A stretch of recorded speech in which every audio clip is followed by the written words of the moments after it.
Course source based है। आगे hopefully इसकी कंपनी की तरफ से भी पुष्टि होती हुई दिखाई देगी। अदानी ग्रुप को हमने अप्रोच किया है, उनकी तरफ से अब तक बयान नहीं आया है, लेकिन सूत्र हमें बता रहे हैं कि 16 तारीख को जो बोर्ड बैठक है उसमें इस पर्टिकुलर इन्वेस्टमेंट पर बातचीत होगी, उसको आगे बढ़ाया जाएगा। कितना बड़ा मूव है ये सीमेंट सेक्टर के लिए और अंबुजा सीमेंट के लिए? धन्यवाद हर्षिता आपका, और आप सभी को शुभ दिन हमारे तरफ से। तो सबसे पहली बात यह है कि अगर कोई एक बड़ा ग्रुप किसी एक क्षेत्र में इतना बड़ा निवेश करता है या फिर किसी कंपनी का अधिग्रहण करता है, तो जाहिर है कि उनको पता है कि आने वाला भविष्य जो है इस क्षेत्र को लेकर के उसमें काफ़ी अपॉर्चुनिटीज़ रहेगी। और सीमेंट की मांग को लेकर के मेरे ख्याल से किसी भी तरह की किल्लत हमारे देश में नहीं है। एक तो सरकार के तरफ से भारत निर्माण, बाकी अन्य इंफ्रास्ट्रक्चर जो क्रिएट हो रहा है, वो रियल एस्टेट सेक्टर में इतना बड़ा सुधार, जो कि सेकंड लार्जेस्ट कंज्यूमर है सीमेंट का, जितनी भी सीमेंट हमारे देश में बनती है। बोरियों के दाम धीरे धीरे करके ऊपर जा रहे हैं, लागत खर्च जो पहले दबाव था वो धीरे धीरे नीचे आ रहा है। तो एक बहुत बड़ा अपॉर्चुनिटी है। इसी का कारण मेरे ख्याल से किसी एक बड़े ग्रुप में इतना बड़ा निवेश इस क्षेत्र में करने की सोची है। अब मेरे ख्याल से आने वाले समय में और भी अधिग्रहण हो सकता है।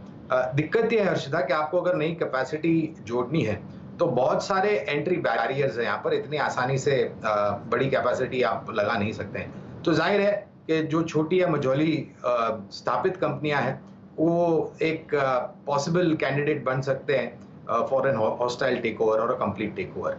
गौरांग, यही पूछने वाली थी, ये पॉसिबल कैंडिडेट्स कौन से होंगे? क्योंकि अगर अल्ट्राटेक जितनी कैपेसिटी बढ़ानी है तो शायद खुद के निवेश से करने में समय लगेगा। जब तक वो प्लांट बनता है, खड़ा होता है, तैयार होता है, प्रोडक्शन शुरू होता है, वो लाइकली कैंडिडेट क्या है जिसकी एक्विजिशन हो सकती है? और उनमें से क्या कोई लिस्टेड प्लेयर है?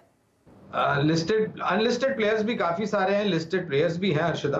और मेरे ख्याल से जो छोटी सीमेंट मैन्युफैक्चरिंग कंपनीज है जिनको शायद कुछ दिक्कतें आ रही हो, वो एक पॉसिबल कैंडिडेट हो सकता है। ये एक मैं अनुमान लगा के चल रहा हूँ, मेरे पास ऐसे कोई नाम नहीं है जिसको मैं जाहिर तौर पर बता सकूं।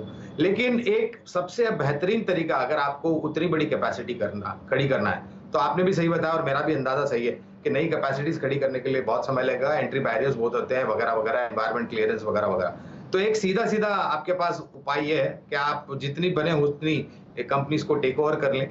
वैल्यूएशन को लेकर के मेरे ख्याल से कोई दिक्कत नहीं है, क्योंकि जो सक्षम और जो वित्तीय ताकत इस ग्रुप के पास है वो सभी को पता है। और मेरे ख्याल से at least from according to my understanding Harshada, I think small cement companies listed and unlisted could be the possible targets over here for a hostile takeover। But एक चीज है, इस क्षेत्रों को लेकर के मैंने आप हमारे चैनल पर ही सीएनबीसी आवाज पर कई बार टिप्पणी की है। खास करके अब धीरे धीरे करके बारिश का मौसम बीत रहा है, निर्माण कार्य और भी तीव्र गति से ऊपर जाएगा, जिसके कारण जो खपत है सीमेंट की वो भी ऊपर जाएगी। और ऑफ कोर्स जैसे मैंने जिक्र किया, I think price revision is on the horizon for cement bags which will also add a positive. तो सीमेंट